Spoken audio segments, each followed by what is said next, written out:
Good afternoon, everyone. Today, we will be discussing a film that goes over a variety of topics, from the spirit of competition, to dealing with the death of a parent, to cannibalism. A societal and cinematic masterpiece. This is SOS Cinema.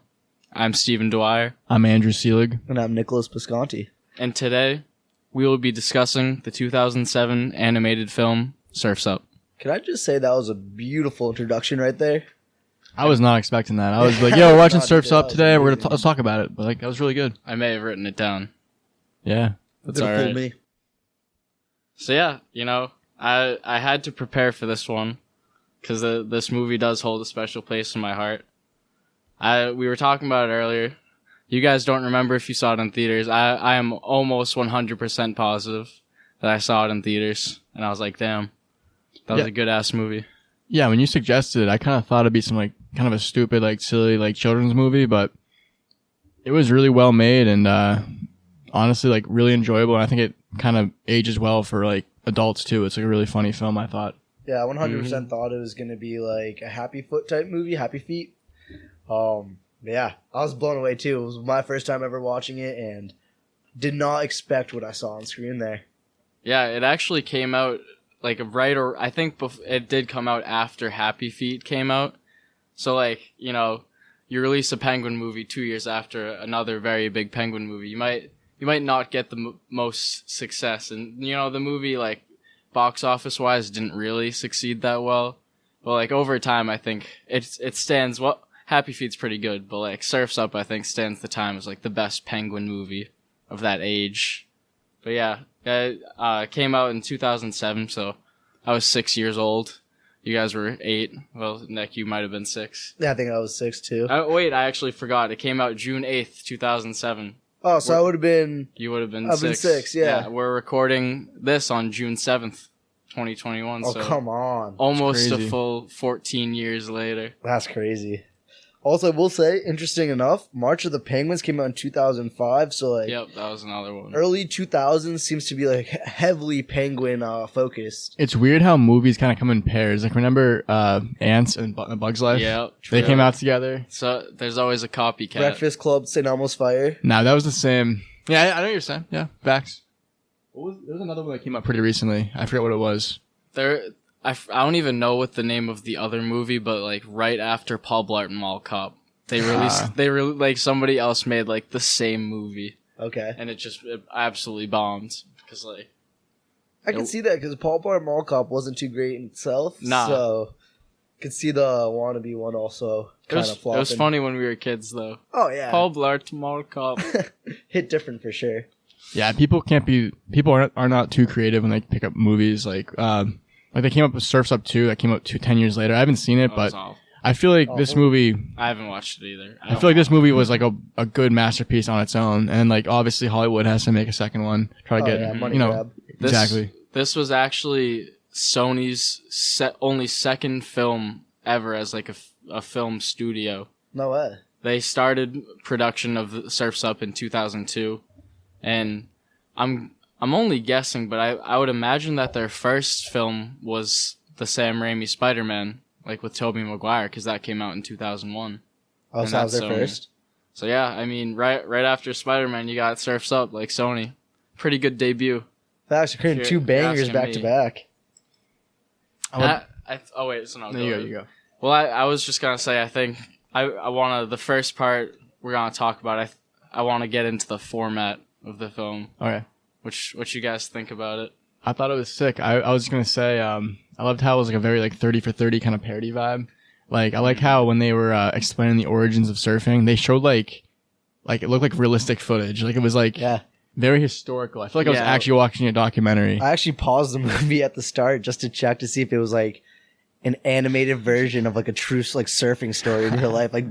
Literally they did the mockumentary type movie so well. Yeah, penguins, they surf, right? Oh yeah. Is that what you thought? Is that what you think? Well, no, I thought the Cody character, I thought maybe definitely could be related off some real surfer in Hawaii or something. So I was let me just check real quick, see if I don't know, they did some funky thing where they want to animate a real life documentary. I do feel penguins, they kind of do play in the water a lot. Maybe they do surf every once in a while too. Yeah, they definitely body surf, but like I was gonna ask you guys, do you think like give it maybe a week or two? Like penguins live in the water, you know, they know the waves. Like if we tried to teach a penguin how to surf, do you think they could do it?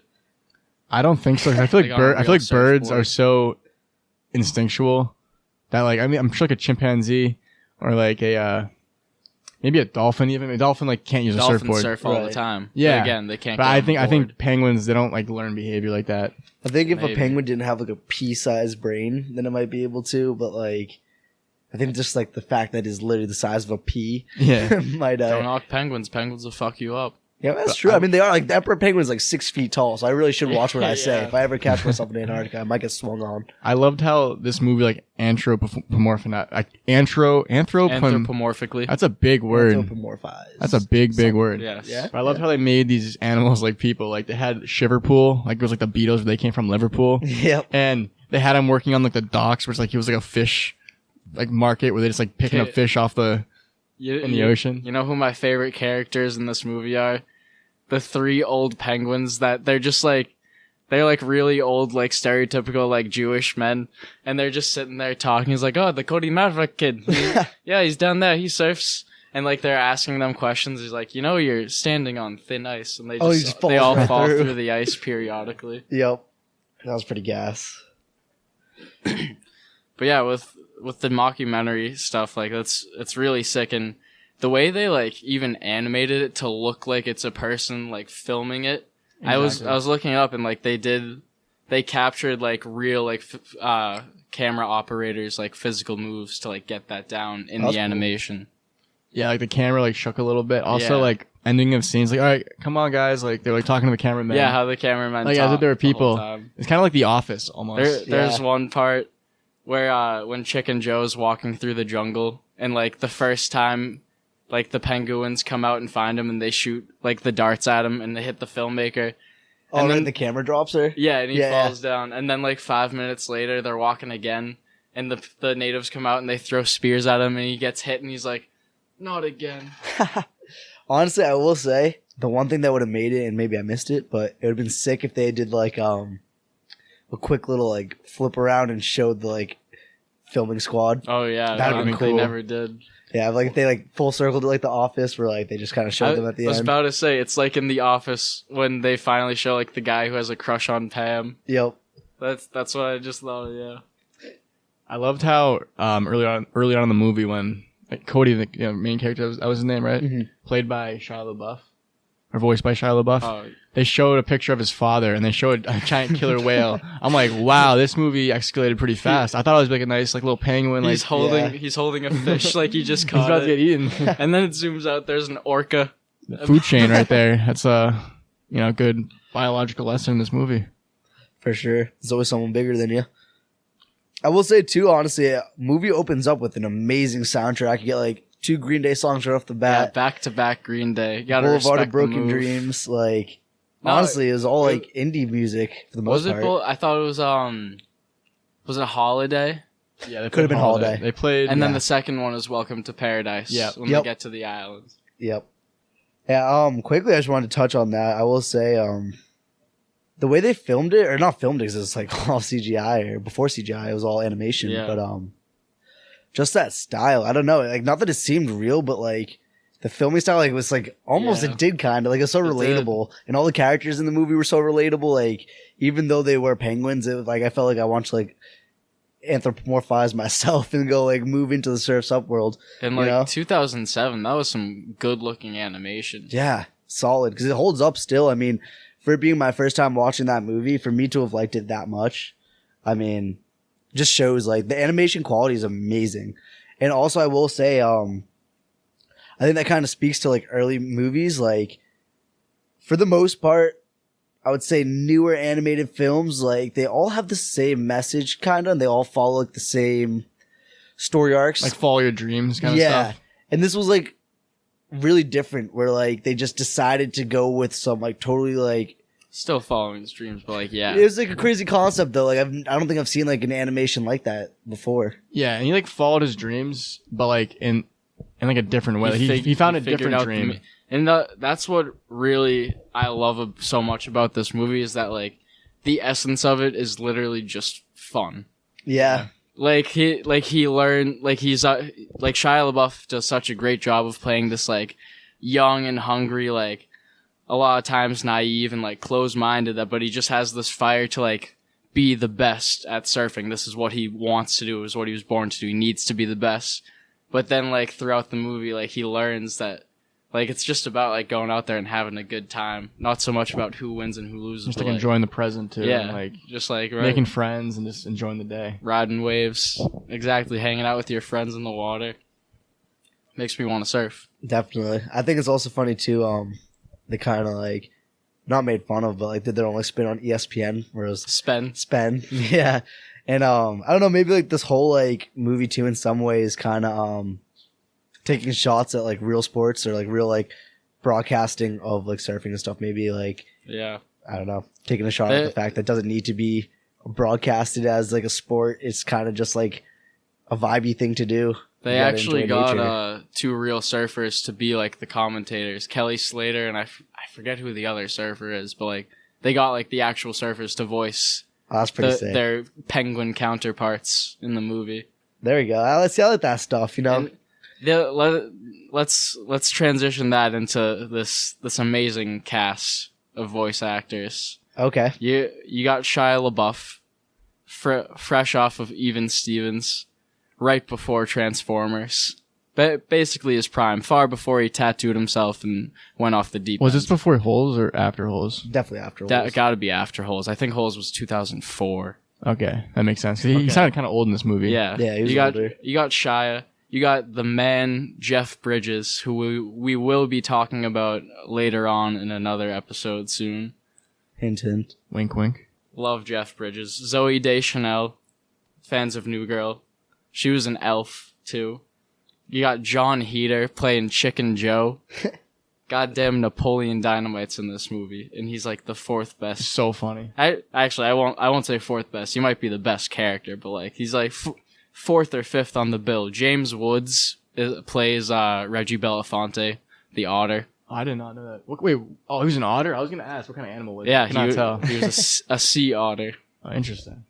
And in case you were wondering, Shia LaBeouf is what was it? It's a rock footer, Rockefeller, rock something penguin, like the kind of penguin he is. I didn't know they went into that much detail. I thought it was just a generic penguin, but that's interesting. It was on the IMDb. Some of them they listed the species of penguin. He's a northern rockhopper penguin. Rockhopper, that's what it is. Yeah, that's funny. So, also thought it was interesting too. Who were the Islanders? Were they emperor penguins? Penguins. I don't know what kind of penguins they were. Okay. Also, fun fact: was watching this movie and I'm like, wait. There's no way they were like, why are they in Hawaii? That's a kind of a stretch. There's actually penguins in Hawaii. I'm not sure the species, but I was looking this up. Hold up. There's, because they showed a montage of them going, of like the whale and like the little bird guy going to like each different like places to recruit surfers. And apparently those are all places where there's actual penguins. There's penguins in Australia, South America, Chile, yeah, and believe it or not, Hawaii, which I was, I learned that Hawaii. from that. It says it's the African Blackfoot penguins.